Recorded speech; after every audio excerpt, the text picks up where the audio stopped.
Hey connoisseurs, it's Rod with Pow Group. Welcome back on the Pursuit of Wealth, your home for MJ Stocks, crypto assets, news and interviews. Today is Saturday. Happy Saturday. Hope you're having a great weekend. It's May 24th. And in this video, we're going to do another rapid fire news update. This time is going to be for the period May 17th to the 23rd. And again, it's just a high level overview in case you missed it. Before we get to it, make sure to smash the like. If you're new, you can subscribe. Tick the bell. You'll be notified on any future videos or when I go live. And as always, not financial advice. This is for entertainment purposes only. You can follow us over on X as well. Handle for that is @GroupPow. Going to be using that as my platform of choice going forward. Elon Musk did say that he's in 24/7 work mode. There was a big X outage, and he's very busy with that. I noticed it's been acting a little strange in the last week or so. So hopefully, with him working around the clock, it should improve here in the near term. Over 180 million Americans now live in states with legal recreational MJ sales, and that's 55% of the population. So it's time to end this madness. We need to legalize it at the federal level in the US. It's been almost 7 years now in Canada that we've been legal at the federal level. And in my opinion, it's just a matter of when, not if. And hopefully we can get it done over the next few years in the United States, the biggest economy in the world. It would be absolutely massive. And as we know, the people have spoken and they want this. So it's time to give the people what they want. High Tide opens 2 new Canna Cabana locations in Ontario and Alberta as they continue their retail rollout, and Ontario obviously doubling their store count, so there's still a lot of room to grow for the company. Also, over 700,000 medical MJ approvals have been issued in Australia since 2016, most for chronic pain and anxiety. And this has been a very fast growing market and likely will continue to see massive growth over the coming years. Florida MJ Legalization Initiative is poised to make the 2026 ballot, but can supporters get it over the 60% threshold? Came in at 57%, just a few percent away from getting passed last year. It's unfortunate, but we're slowly getting there, right? We just have to, it's just a matter of when, folks, not if. Also, MJ banking amendment could be added to cryptocurrency bill in the Senate this week. Opposition group warns, so I did post a video on this. You can check that out for the entire details on that, but that's the Genius Act. It would make a lot of sense in my opinion, but again, check out that video that I made for my full thoughts and opinions and breakdown. And speaking of crypto, can cryptocurrency solve MJ business banking challenges? I think so. If we scroll down here, New Jersey MJ retailer Pipe Dreams has implemented a system that converts digital currencies to dollars instantly at checkout. And we know that Tilray recently mentioned in their recent earnings that they're going to be accepting crypto as well on their e-commerce. And I interviewed the CEO, Erwin Simon, and he talked about it as well in that interview. You can check it out for more details on that. But I think this is going to be a growing trend. And, crypto isn't going away. Whether you love it or hate it, it's not going away. And this allows the store's customers to use cryptocurrencies for their MJ purchases. And as we know, in the US, you can't buy with a credit card, and everything is effectively like an ATM transaction, right? So it's a high fee transaction as well. And the system for PDX Beam allows customers to pay by scanning a QR code. And folks, this is what everything's going to be like. Eventually, there's going to be a QR code on a restaurant table, right? And you'll just be able to scan the QR code and pay for your meal. You'll be able to scan anything, right? You'll be able to pay for anything using a QR code, and it'll just be on your phone, your wallet. You'll have a digital wallet on your phone pretty soon. Apple and all these manufacturers are just going to build the wallets directly into the phone, and you'll be able to scan the QR code and make the crypto payment super easy peasy, right? You don't even have to put in anything. You just scan the code, hit send, voila. But you're going to be able to scan the QR code with your crypto wallet, and you'll do that just on your mobile phone and complete a transaction in 15 to 30 seconds in an industry that's notorious for struggling with payment processing and banking. So this would be huge. There's so much application for this, it's not even funny. There are millions of crypto users all over the world. I think there was a recent report saying, I think like 562 million people. Most are in North America and Asia. And it's $1 trillion industry. Heckle, I think is how you pronounce it, said.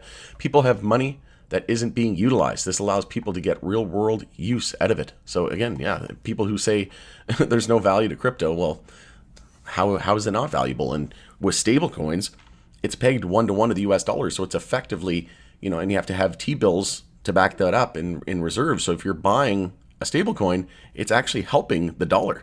And, if you're in places around the world, if you're in Africa or, some of these third world countries potentially, you don't have access to dollars or a bank account because there's high fees. And with a phone, you can just buy a stable coin and effectively hold US dollars directly on your phone. So there's so much application, it's not even funny. According to Smith Gonnell's post, the benefits of cryptos are they are readily available to consumers, they make transactions seamless and instant, and the networks are impenetrable. So yeah, this is where the world's going, folks. Like soon, MJ stocks, everything is going to run on the blockchain. You're going to have you'll have no more opening and closing bell eventually. And I think Robinhood's working on Solana right now to tokenize U.S. equity. So you'll be able to buy, fractions of shares as well, like 0.0001 of a Tesla stock or something. And it's not going away. There's so much application for it. It's not even funny. Eventually, all stocks, bonds are going to just operate like crypto. They'll trade on the blockchain and you'll be able to trade 24/7, 365. So it's an exciting time, and love to see it. If we can get these two industries coming together, that would be music to my ears. As you know, this is your home for MJ Stocks, crypto assets, news and interviews. Planet 13 announces chief financial officer resignation, so not a great look, but we'll see here how things shake out over the coming months. Also, Bill Mayer and Woody Harrelson's, hate to see this, their California dispensary gets ransacked. The video footage shows a smash and grab at Santa Monica Boulevard location just after the ironic number of 4:20 a.m. on Saturday. So never like to see that. And apparently they went to another dispensary as well, and the security guard came out and started shots fired at these a-holes, for lack of a better word. But never like to see that. And all the more reason to add all these different measures, right? We really need to curtail this, and we really, all the more reason to legalize it. And they're effectively carrying all this cash as well, so it's just a high risk environment, especially for the employees and the customers, right? So I think we need to pass banking and get that over the finish line. Hopefully that we can do that with that crypto bill and the Genius Act. Also, MJ and alcohol businesses should join the hemp industry in the fight for regulation instead of prohibition. I would agree, right? It's all one plant, and we all want the same thing. Here in Canada, it's all regulated the same. So I think, common sense should prevail, and hopefully that's ultimately where we're going to get. Also, craft brewers are seeking to cash in on the hemp-derived MJ psychoactive component beverage market. And, we've seen a big shift, it says here, away from alcohol. Craft brewers are seeking new avenues for growth and the hemp-derived beverages. For many craft brewers, the move to MJ-infused drinks is a logical extension of their expertise. Alcohol has slowed down a lot, especially beer, and they're choosing non-alcoholic options. So, I like a name like Tilray because they're focusing, they're diversified, and they have great adjacencies, and they're a beverage company, right? And you can see, and they're also focusing big on craft beer, which, I think it's just regular beer. I think craft beer's on the up and up. If you're here in Edmonton, Alberta, we call it Alberta because there's so many craft breweries. It's not even funny. So it is growing like crazy. It's growing like a weed, no pun intended. And speaking of beverages, if you scroll down on X, shout out to Rita in the Power Group private community. She shared this. And as you can see, you can get the Herb and Bloom Margarita. This was just at a local liquor store. And you can see here on the back, Tilray logo there at the bottom is pretty cool. So Tilray selling products directly into the U.S. now. And we got some news with regards to Texas in just a moment. They were selling there, but have recently got out of it. And there's a lot of uncertainty with the hemp market in the U.S. So I think that's why Tilray's been slowly rolling it out and just taking that very cautious approach as we look to get some concrete legislation. Also, Greenlane and Green Tank Technologies announced U.S. distribution agreement, and it's going to be a full assortment of cartridges and vaporizers, including their innovative designs.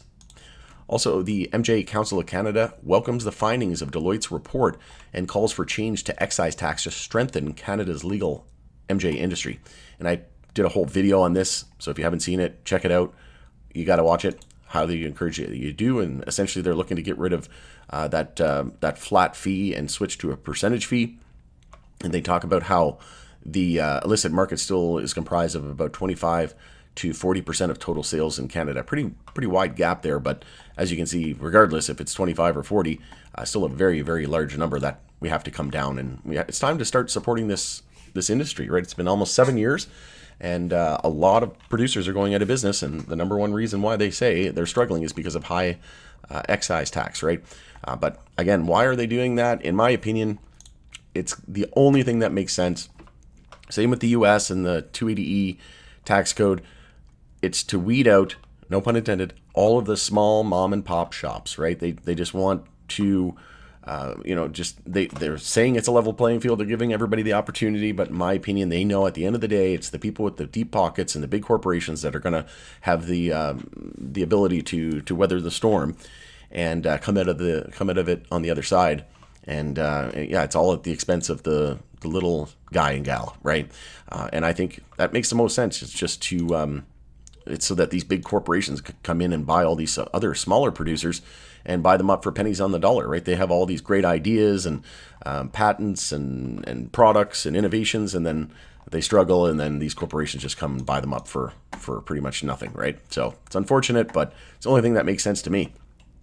But yeah, maybe the Canadian government can get their act together as well, and it's time for the U.S. to really step up their game and do something and either pass banking, rescheduling, something.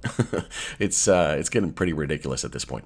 Also, Verano opening 7th Connecticut dispensary in Enfield.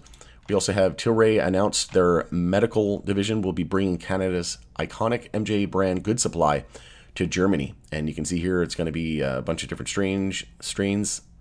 Space Age Cake is really amazing. If you haven't tried that, you can check it out. But you can see tons of strains, and you can check out that full article for more details on that. Also, Decibel announced first quarter results, and they're saying net revenue of $130 million for 2025 full year expectation, and expecting tons of international growth. That has to do with the accretive acquisition of AgMedica. And if you haven't seen my interview with Benjamin Z, the CEO, you can check that out for more details. But yeah, I actually added a position on Decibel last week, and I'm going to be looking to increase my position as well. But again, don't buy or sell anything based on anything that I say or write. Also, Michael, the CEO, DeGiglio, I can't remember how it's pronounced, but CEO of VFF, he recently purchased a set of multiple purchases here. You can see 16th, the 19th of May, 20th, 21st, 10,000, 5,000, 30,000, 10,000. So 55,000 shares he has purchased. And if we just look at how much he actually owns, he owns just under 10 million shares. And the stock's been on an absolute tear. It closed at 124. We have a bull flag target of 144.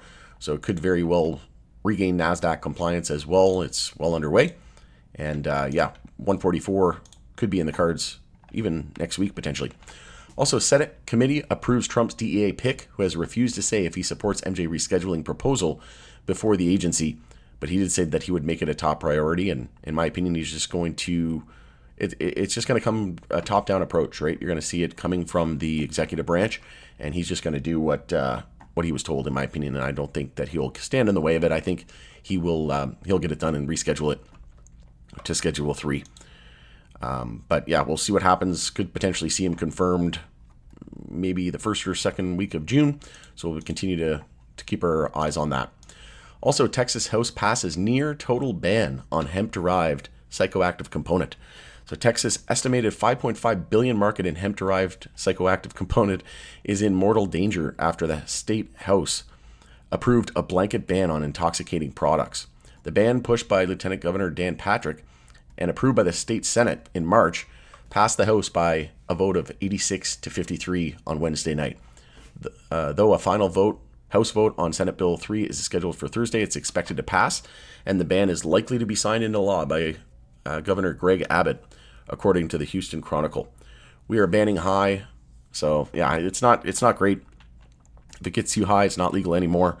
And there's a whole lot of disarray right now, and businesses saying, retailers saying that this is going to absolutely crush, the retailers in the market. So it is what it is. You have to you have to be aware that these are the risks, right? It's still federally illegal in the U.S., and there's been no real clear rules established. And once you start to see all these bans, at the end of the day, it's kind of silly. We just need to.